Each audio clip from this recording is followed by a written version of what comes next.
고린도전서 14장 40절 같이 읽겠습니다. 모든 것을 적당하게 하고 질서대로 하라. 아멘. 교회 교사들과 사역자들, 그들의 선출과 직분에 대해서 생각해 봅니다. 오늘은 사역자들을 세우는 정당한 질서 10항에서 12항까지만 해설하도록 하겠습니다. 10항, 정당한 질서의 필요성입니다. 정당한 질서의 필요성. 교회를 다스리는 직분을 세우는 일에는 반드시 교회에 세우신 질서를 우리가 지켜야 합니다. 무질서는 언제나 교회를 위험에 빠뜨리는 일들을 처리하기 마련이죠. 세상에서도 그렇지만 교회도 결코 다르지 않습니다. 하나님이 세우신 질서를 무시해서 하나님의 뜻대로 되어지는 일은 아무것도 없습니다. 칼빈은 이 부분에 대해서 분명하게 강조해서 말하기를, 시끄럽고 문제를 일으키는 사람들이 경솔하게 스스로 나서서 가르치거나 다스리지 못하도록 막기 위해서는 부르심을 받지 않은 상태에서 교회에서 공적인 직분을 차지하는 일이 없도록 특별히 조심하라고 이렇게 당부를 합니다. 그러니까 권위와 질서, 이런 것들, 이 테두리 안에서 가르치거나 가르침을 받는 이런 모든 일들이 이루어져야 된다는 거죠. 하나님은 절대로 질서 안에서 일하시지 질서를 무너뜨리면서 일하시는 하나님이 결코 아니십니다. 하나님께서 직분자로 부르시지 않은 자가 교회에서 직분을 맡는 일은 재앙과 같은 일입니다. 교회를 섬기는 자가 되기 위해서는 반드시 신적인 콜링이, 부르심이 있어야 됩니다. 그것을 우리가 소명이라고 하잖아요. 소명을 받아야 하고 그 소명의 사명으로 응답한 자만이 사역자가 되는 것이죠.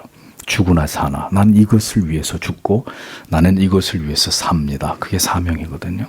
소명이 있어야 되고 사명으로 그것에 화답한 사람들이 주님의 교회를 섬기는 것입니다. 사도 바울처럼 그 같은 증거가 있어야 합니다. 사도를 보십시오. 그가 사도직을 말할 때 언제나 그 직분이 누구에서부터 왔다고 얘기해요? 그리스도의 부르심에 의한 것이다. 이걸 분명히 밝히잖아요. 내가 하고 싶어서 하는 게 아니라 주의 부르심으로 말미암아 나의 나 된 것이 하나님의 은혜다. 그 부르심에 대해서 자신이 그 직분을 성실하게 하나님 앞에서 수행해왔다. 그러니까 두 가지를 말하는 거죠. 하나님이 나를 불렀다. 그리고 나는 그 부르심 앞에 모든 수고를 다해서 주님과 그리스도의 교회를 영광스럽게 하기 위해서 나는 최선을 다하는 삶을 살아왔다. 그대들이 나를 사도로 인정하든 인정하지 않든 주님은 나를 부르셨고 나는 그 부르심에 대해서 분골쇄신하면서 열심히 섬겨왔다. 이 사실을 밝히지 않습니까?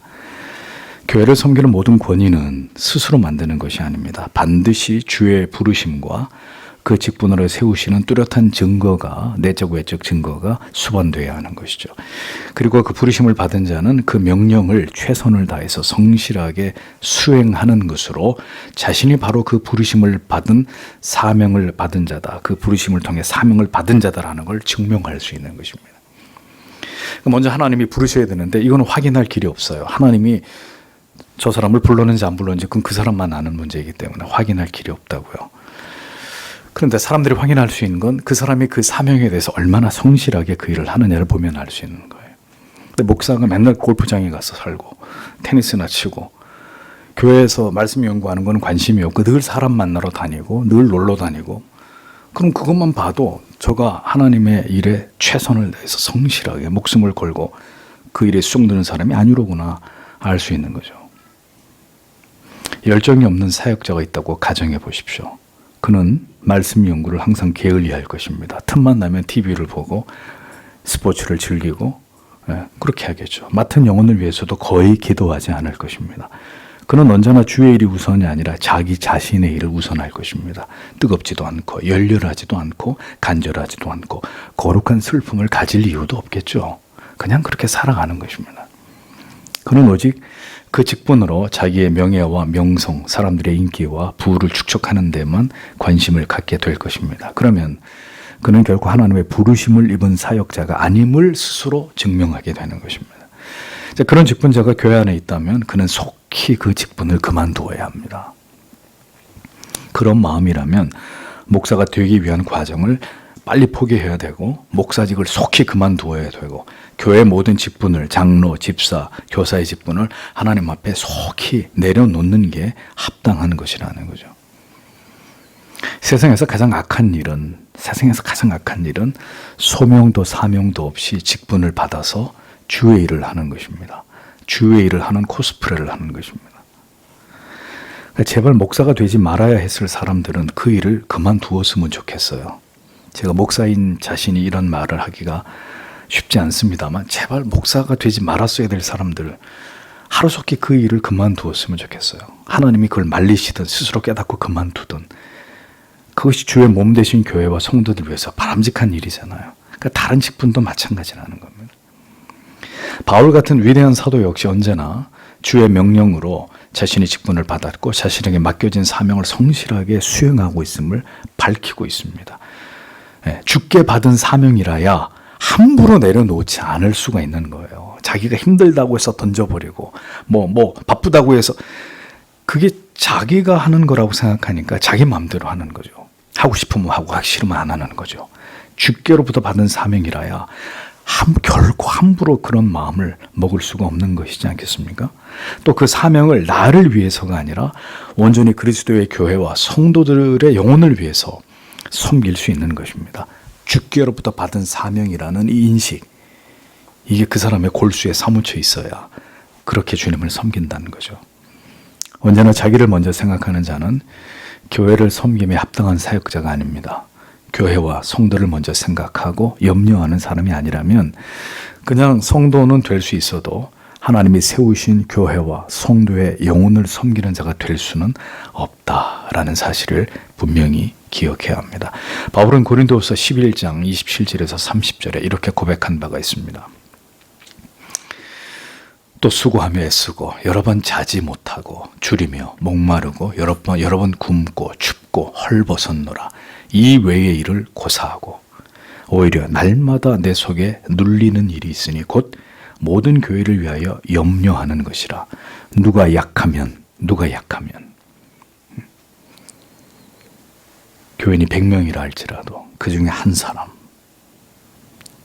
누군가 약하면 내가 약하지 아니하며 누가 실족하게 되면 내가 애타지 않더냐. 내가 부득불 자랑할진대 나의 약한 것을 자랑하리라. 교회를 섬기는 사역이 취미입니까? 그게 장난입니까? 눈물 없이는 감당할 수가 없고 가슴을 졸이고 언제나 마음이 눌리는 짐을 가지고 눈물이 멈출 날이 없는 것이 영혼을 섬기는 일입니다. 성도 여러분들은 생각하시겠죠? 성도들이 이렇게 아주 많은 것은 아니지만 이렇게 많은데 목사가 나 하나를 생각할까? 날 위해서 기도해 줄까? 나 하나에 그렇게 신경이나 쓸까?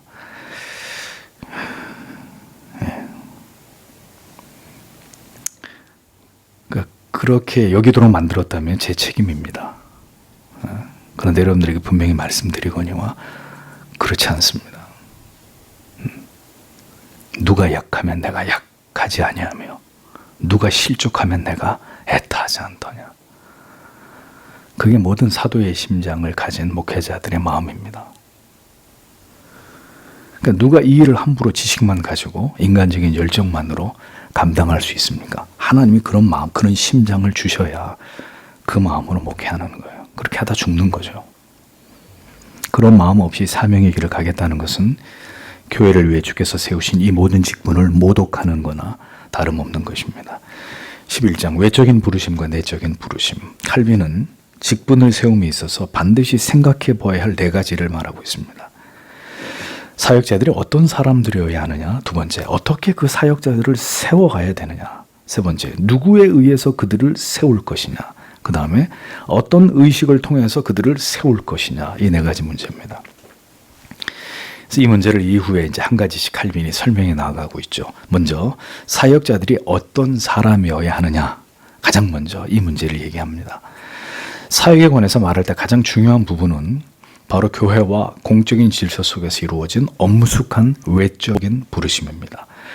그리고 사역자 개개인이 하나님 앞에서 받은 도무지 부인할 길이 없는 하나님이 나를 부르셨다. 이 일로 나를 그분이 쓰기를 원하신다라는 하나님께로부터 비롯된 은밀한 내적인 부르심이 그것입니다.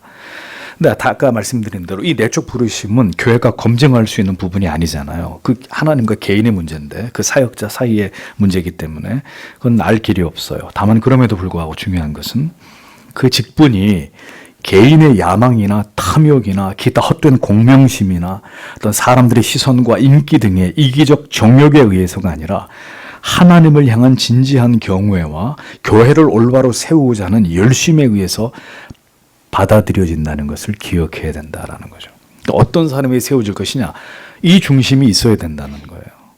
응? 하나님을 향한 진지한 경외, 하나님을 두려워하는 것과 주님의 교회를 어떻게 하든 진리 위에 바르게 세우려고 하는, 사람의 뜻대로가 아니라 하나님의 진리 위에 올바로 세우고자 하는 그 열심에 의해서 교회가 공적으로 저분은 저희를 위해서 최선을 다하는 분이다, 그것이 인정되어져야 된다. 외적인 증거가 있어야 된다. 하나님께서 나를 부르셨다는 자기 주장만이 중요한 게 아니라 그 주장, 그 부르심에 합당한 영적인 자질과 그의 중심에 그것에 대한 명료함이 외적으로 드러나야 한다는 것입니다.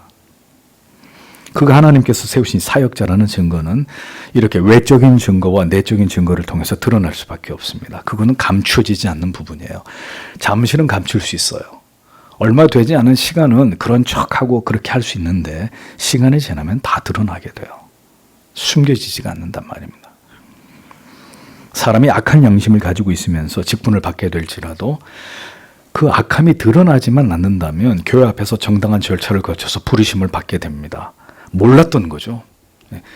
어떤 목사가 7개를 범하거나 재정적인 교회에 불미스러운 일이 연루가 돼요. 몰랐습니다. 그분이 그런 일을 하리라고 몰랐던 거죠. 어느 시점에선가 그게 다 드러났다면 그게 그 사람 속에 있었던 거예요. 몰랐던 것뿐이죠. 다수의 교회와 성도들은. 또 교회 안에서 열심히 있고 유능한 성도들을 우리가 볼 때 우리는 그를 하나님께서 사역자로 세우지 않으실까 이렇게 기대하기도 합니다. 저 형제 정도라면 하나님이 저런 형제 정도면 목사로 하나님이 사용하셔도 좋지 않을까 이런 생각들을 우리가 자연스럽게 할 수 있죠. 왜냐하면 그의 모든 행실과 믿음의 깊이와 하나님의 말씀에 대한 지식과 영혼에 대한 뜨거운 사랑하는 마음 모든 걸 봤을 때 저 형제라면 하나님이 쓰시지 않을까. 경건한 인품에 거기에 학식까지 겸비하였다면 그리고 선한 목자의 자질까지 그가 갖추고 있다면 그것은 그가 직분을 받기 위한 외적인 증거들을 모두 갖추었다라는 것을 의미하는 것이다라는 겁니다. 그래서 하나님께서 그렇게 목사로 세우고자 하는 자들은 혹은 또 그 밖에 직분으로 교회를 섬기고자 하는 자들은 충분히 하나님이 준비를 시키십니다. 준비를 시키신다고요. 이 준비는 물론 사역을 하는 가운데서도 계속 하나님의 그 연단이 계속 일어나지만 사역에 들어가기 전에 하나님이 충분히 그를 준비시키는 거예요. 근데 오늘날의 이 신학 과정에서의 문제는 그런 연단을 철저하게 받아서 이 길이 아니면 나는 죽습니다. 그러니까 신학교 교수가 당신 왜 목사 되려고 그래? 그 밥벌이 잘 안 되니까 목사라도 해서 먹고 살려고 그러는 거 아니야? 이런 모욕적인 말을 해도 교수님, 저는 주의 부르심에 매여서 이 길 아니면 저는 가야 할 어떤 길도 알지 못합니다. 저를 뭐라고 말씀하셔도 괜찮지만 저는 주님의 교회를 섬기기를 원합니다. 이런 답변을 요구하는 거예요, 교수가. 그렇게 일부러 개망신을 주면서 성적도 이거밖에 안 되는 사람이 당신 같은 사람이 목사할 수 있겠어? 이런 얘기를 노골적으로 한단 말이에요, 면접할 때. 그러니까 하나님이 목사로 세우고자 하시는 자들은 충분히 준비시킵니다. 발로 차도 기어서라도 저는 목사가 돼야 됩니다. 이렇게 하나님이 만드세요. 그러면서 그에게 훌륭한 무기들을 칼빈이 얘기하죠. 훌륭한 무기들을 공급해 주신다. 그의 은사와 재능을 유능하게 준비시키셔서 그를 사용하신다라는 겁니다. 그래서 저는 목사님 준비가 아무것도 안 돼 있어요. 걱정하지 마세요. 여러분들의 마음속에 분명한 소명이 있고 그것에 대해서 내 마음에 끌어오는 사명으로 내가 하나님 앞에 서 있다면 필요한 건 하나님이 여러분들에게 다 감당하게 해주세요. 필요한 것들은. 중요한 건 그 중심이 있느냐 없느냐가 문제죠. 반대도 있습니다. 그 중심은 없는데 가지고 있는 워낙 재능이 출중해요. 인물도 좋고 뭐 탁월한 논리력도 가지고 웅변력도 있고 하나님이 주시지 않았는데 인간이 가지고 있는 너무 좋은 것들이 많아. 이런 게 큰 문제가 되는 거예요. 그래서 제가 신학 공부를 할 때 신학교 교수님들이 신학생들한테 그래요. 여러분들 중에 특별히 학식이 뛰어난 사람, 외모가 출중한 사람, 찬양을 아주 잘한다든지 뭐 이렇게 다른 사람보다 뭐가 대단히 뛰어난 사람들 조심하라고. 당신들이 하나님 의지하지 않고 목회하면서 양들을 미혹하고 그리스도의 이름을 더럽힐 수 있다고. 제 귀에 생생해요. 그런 말씀하시는 거예요. 차라리 뭔가 부족하고 허물이 있고 그런 사람들은 늘 겸손하다고요. 주님이 붙들어 주지 않으면 저는 감당할 수 없어요. 이런데 자기가 좀 가지고 있는 게 많아. 요즘에 노회 같은 데 가서 목회 후보생들 앞에 나와서 노회가 이제 학기마다 인준을 해야 되기 때문에 와서 인사한다고요. 공부 열심히 하겠습니다. 이렇게 인사하는데 보면 키들도 그냥 무슨 모델들 같이 양복들도 쫙 빼있고 머리도 그냥 쫙 해서 내가 이야, 요즘에 젊은 목사님 되려고 하는 사람들이 진짜 멋쟁이구나. 중요한 거는 그런 외적인 것들이 아니라는 거죠. 정말 그 중심, 주를 위해서, 복음을 위해서 내 목숨을 내놓겠습니다 하는 그게 있냐, 그게.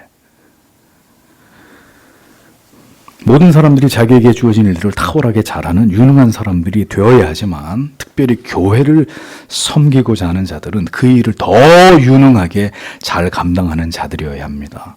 예를 들어서 목사가 논리력과 전달력이 떨어져가지고 설교를 하는데 알아들으시는 분들이 없어요. 성도님들이. 알아듣는 분이 거의 없어요. 그러면 그 사람이 목사의 직분을 계속 감당해야 될지를 진지하게 생각해 봐야 되겠죠. 가르치는 은사와 능력이 없어서 그가 무엇이든지 가르치기만 한 사람들이 이해를 하지 못하고 주무세요. 자, 그러면 집중을 하지 못하고. 그러면 진정으로 가르치는 직분에 그가 합당한지를 생각해 봐야 됩니다. 물론 아더핑크 같은 목사님 목회는 망했어요. 워낙 언변이 어눌하고 그런 자질적으로는 부족한 부분이 많아서. 근데 그분이 목회를 접고 그 다음에 책을 쓰기 시작했어요. 그 유명한 하나님의 주권. 책을 쓰기 시작하면서 당대에는 또 유명하지도 않았는데 돌아가시고 난 다음에 그분이 쓴 책들이 정말 이제 많은 사람들에게 읽혀지면서 은혜를 받고 하나님을 깊이 만나게 되는 이제 이런 도구가 됐죠. 그러니까 그런 특별한 경우도 있어요. 그런 은사들이 없는데도 하나님이 또 그렇게 그런 방면을 또 그런 도구로 하나님이 쓰셔서 영광을 받으시는 이런 케이스도 있는 거죠. 그래서 저는 그런 생각을 해봅니다. 아니, 출판을 하는 사람이, 책을 만드는 사람이 허구한 날 편집해서 실수를 하든지 맞춤법이 맨날 틀려요. 책을 몇 페이지 넘기면 오자가 나오고 맞춤법 틀린 게 나오고 이래요. 책을 낼 때마다. 자, 그러면 그리고 책의 디자인 수준이 초등학생의 그것과 비슷하다 그러면 여러분 그 일을 해서는 안 되는 사람이잖아요. 그 사람은. 좀 우리가 정직하게 얘기하자고요. 유능함이 필요하다는 거죠. 유능함이. 내가 하고 싶어서 하는 것이 아니라 누가 보아도 저 일은 저 사람보다 유능한 사람이 없어. 저 사람이 저 일을 해야 돼. 아니, 이렇게 판단되는 뭔가가 있어야 되잖아요. 세상 일은 다 그렇게 전문가들이 하고 전문가에게 맡기고 그렇게 되어지는 걸 원하면서 예수 믿는 거는 왜 그렇게 안 하냔 말이죠. 왜 엉터리들을 허용하고 그렇게 하는 것들을 우리가 내버려 두냐 이거죠. 강대상이 무슨 개그 코미디 하는 데도 아니고 그 많이 웃기고 많이 울리고 그러면은 그게 훌륭한 목사라고 생각하는 이런 어떤 저급한 생각은 도대체 어디서 비롯된 거냐 말이죠. 다음은 사역자의 자격과 세울 때의 자세입니다. 디도서 1장 7절에 감독은 하나님의 청지기로서 책망할 것이 없고 제 고집대로 하지 아니하며 급히 분내지 아니하며 술을 즐기지 아니하며 구타하지 아니하며 더러운 일을 탐하지 아니하며 디모데전서 3장 1절에서 실천은 미쁘다 이 말이여 사람이 감독의 직분을 얻으려면 선한 일을 사모한다 하미로다. 그러므로 감독은 책망할 것이 없으며 한 아내의 남편이 되며 절제하며 근신하며 아담하며 나그네를 대접하며 가르치기를 잘하며 술을 즐기지 아니하며 구타하지 아니하며 오직 관용하며 다투지 아니하며 돈을 사랑치 아니하며 자기 집을 잘 다스려 자녀들로 모든 단정함으로 복종케 하는 자라야 할지며 사람이 자기 집을 다스릴 줄 알지 못하면 어찌 하나님의 교회를 돌아보리요. 새로 입교한 자도 말지니 교만하여져서 마귀를 정죄하는 그 정죄에 빠질까 하며 또한 외인에게도 선한 증거를 얻은 자라야 할지니 비방과 마귀의 올무에 빠질까 염려하라. 이렇게 기록되어 있죠. 자, 성경은 어떻게 어떤 사람을 감독으로 목사로 택해야 될지를 엄숙하게 제시하고 있습니다. 요약을 하면 건전한 교리와 거룩한 삶이 있는 자를 택하여야 되고 어떤 현저한 결격 사유가 있어서 그 때문에 권위를 빼앗기게 되고 사역을 더럽힐 소지가 있는 자들은 제외시켜야 된다. 안 된다는 자질적으로. 하나님의 말씀과 교리에 대한 해박한 지식이 없고 치명적인 결함이 있는 자, 목사가 될 수 없다는 거예요. 이전에도 이후에도 그런 자를 목회자로 세우는 일은 결코 바람직하지가 않습니다. 그래서 여러분 전과자가 목사가 되기도 하고 성범죄를 저지른 자가 목사직을 계속하면서 또 독신이나 자녀들이 예수를 믿지 않은 자가 목회자가 될 수는 없는 일입니다. 그냥 성도로 충성하고 교회를 위해서 섬길 수는 있어도 목회자가 될 수는 없는 거예요. 은밀하게 악한 것을 즐기고 그것을 취하고 있는 자 역시 목사직에 합당한 자가 아닙니다. 온 동네가 그를 아는 모든 지인들이 다 아는 악인이에요. 그런데 그런 사람이 목사가 될 수 있느냐? 불가능하다는 거죠. 또 믿은 지 얼마 되지 않는 자가 목사가 되는 일 더더군다나 허락될 수 없는 일이라는 겁니다. 자, 이런 기준들을 성경이 명백하게 말씀하고 있는데 이런 조건들은 무시해서는 안 된다는 거죠.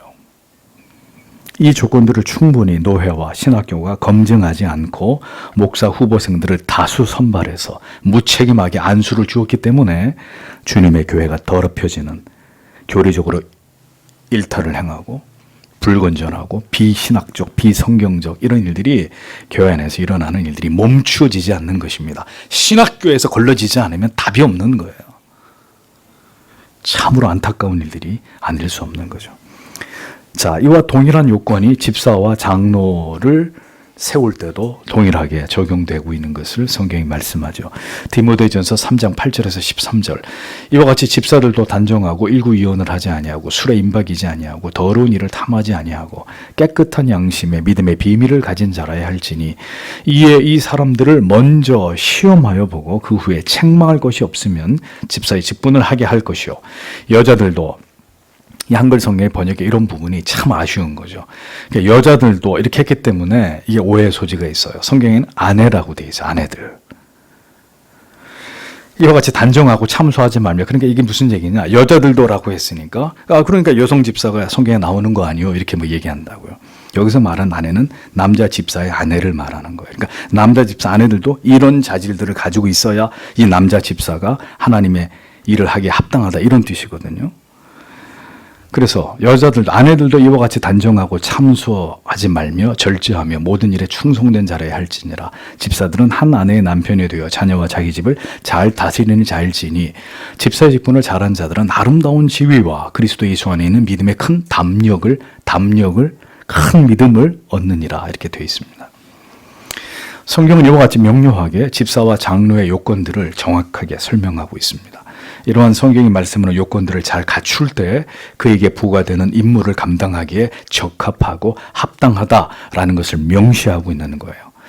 그 직분을 수행하는 데 필요한 모든 자질들을 습득한 상태여야 한다는 점을 성경은 분명하게 강조하고 있습니다. 자, 그러니까 이 부분을 이렇게 설명할 수가 있겠죠.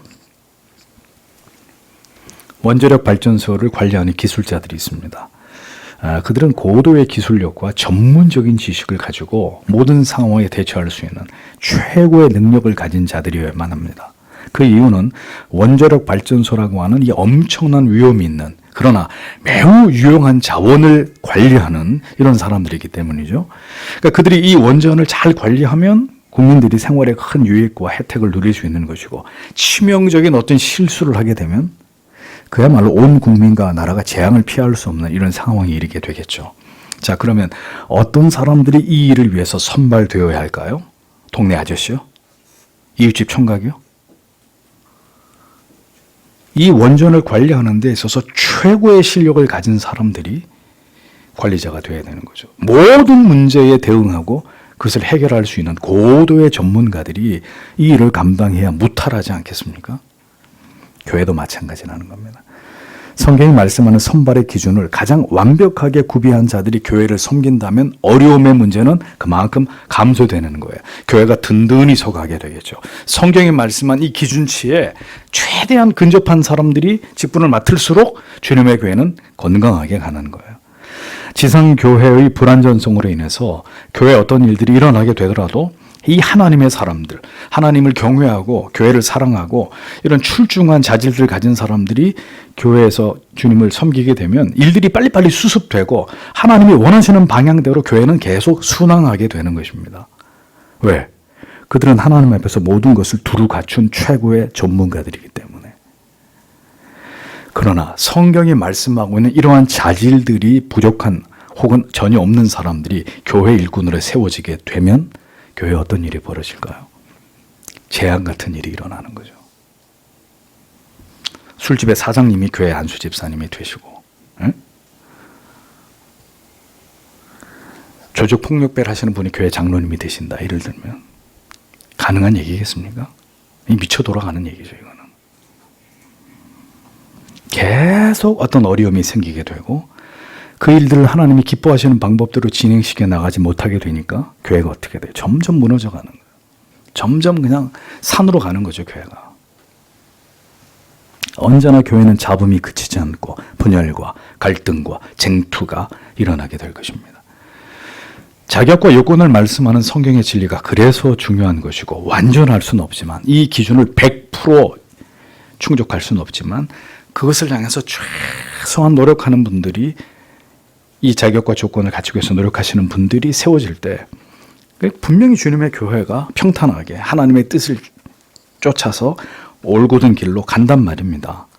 그래서 이 조건, 이 성경의 진리가 중요한 것이고 우리가 모두 완전할 수는 없으나 특별히 목사와 장로와 집사의 직분은 우리의 신앙과 신앙의 성숙도와 경건이 곧 교회의 안전과 평안과 직결되어 있다는 것을 기억하고 그래서 각별히 자기의 경건에 힘쓰면서 성경이 말씀하는 자질을 끊임없이 주님 앞에 갈 때까지 함양하고 발전시키고 그의 기준에 도달하려고 하는 평생의 노력이 수반된 그 노력을 계속하고 있는 이런 분들이어야 합당하다라는 것을 잊지 말라는 것입니다.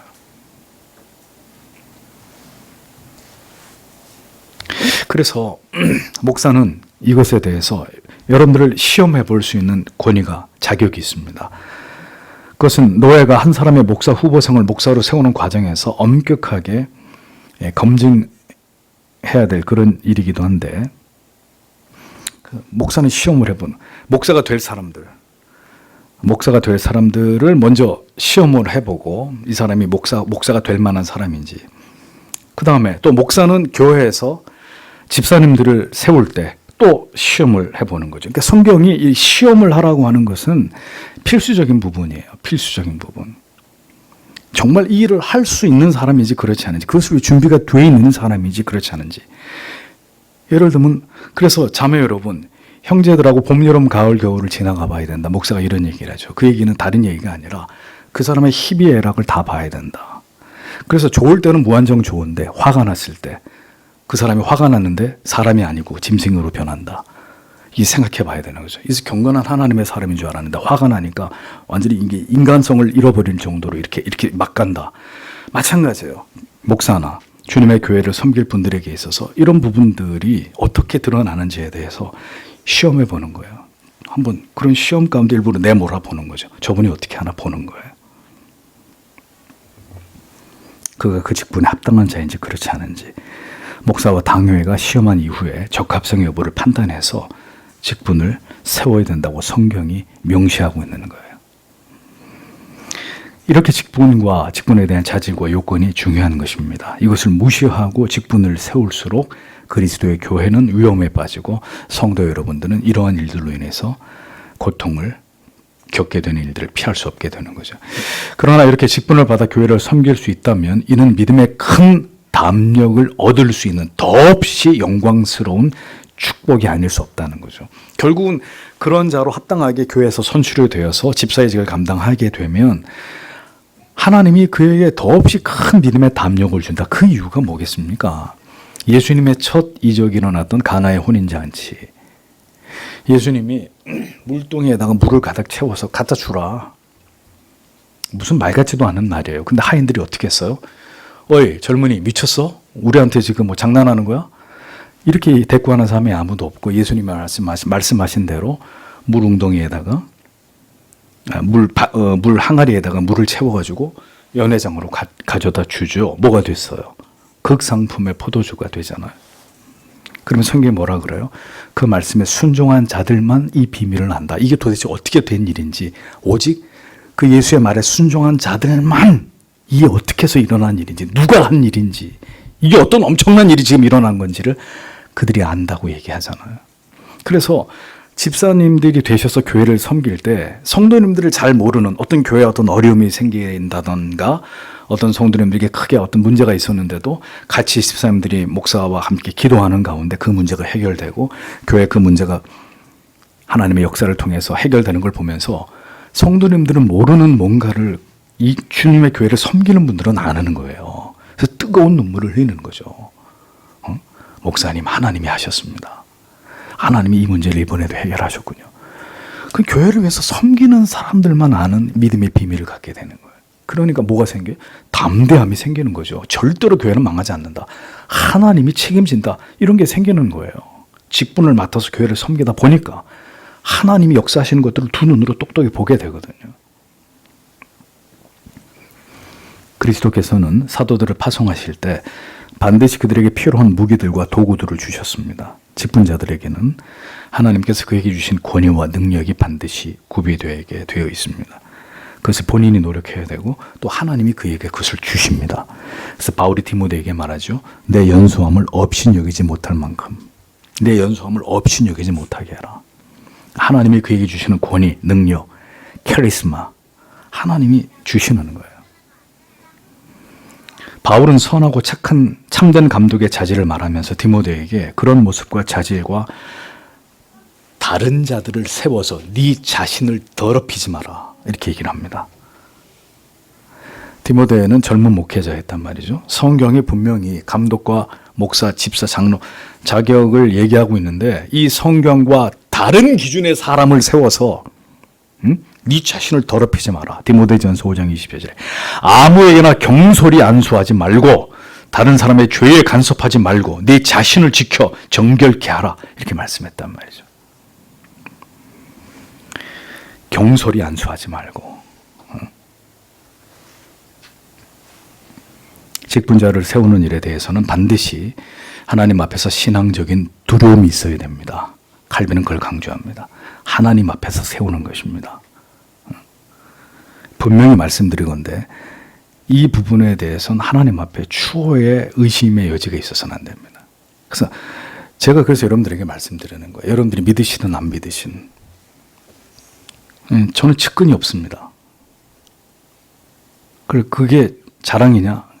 자랑은 아니고 여러분들이 잘 모릅니다. 기필코 말씀드리건대 직분이 되실 만한 분들하고 제가 같이 식사를 한다거나 어디 놀러를 간다거나 그런 사실이 없습니다.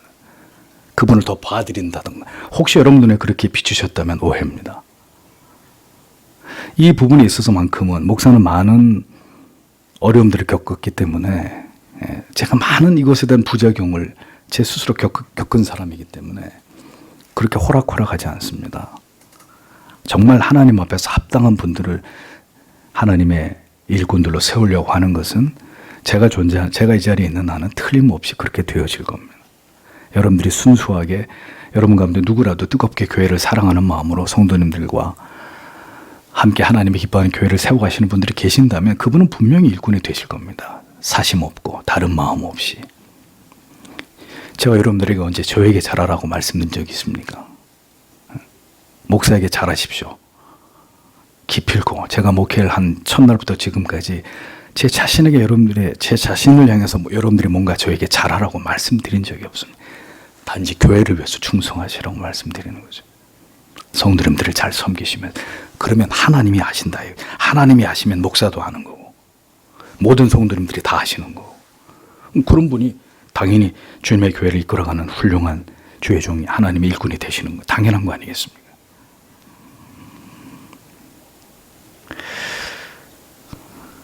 직분자를 세우는 일에 대해서는 반드시 하나님 앞에서 신앙적인 두려움이 있어야 된다. 결코 경솔하게 준비 없이 이 일을 행하지 말아야 된다. 사실 저희 교회에서 안수 집사님을 세우시려고 한 것은 계획은 벌써 3년 4년 됐습니다. 근데 어떤 이유에서는 이게 계속 지연되고 작년 같은 경우는 여러분들이 잘 아시는 대로 그래서 그 일이 이렇게 잘 수월하게 진행되지 않는 이런 어려움들이 있어서 그것도 하나님의 뜻이겠죠. 더 우리가 기도하고 더 준비해야 되는 그런 문제 아니겠습니까? 그런데 하나님이 때가 되면 분명히 하나님이 그 모든 과정을 통해서 준비시킨 자들을 하나님이 세우신다는 거예요. 교회의 부패와 무질서와 결국 교회의 와해의 결정적인 원인은 그릇된 사역자들을 세운 것에 대해서 기인되는 경우가 대부분입니다. 그릇된 목사와 장로와 집사가 세워질 때 주님의 교회는 혹독한 그 대가를 반드시 치르게 되어 있습니다. 여러분 전에 저하고 충분히 그 경험하셨잖아요. 충분히. 예. 누가는 신자들이 장로들을 세울 때 어떻게 해요?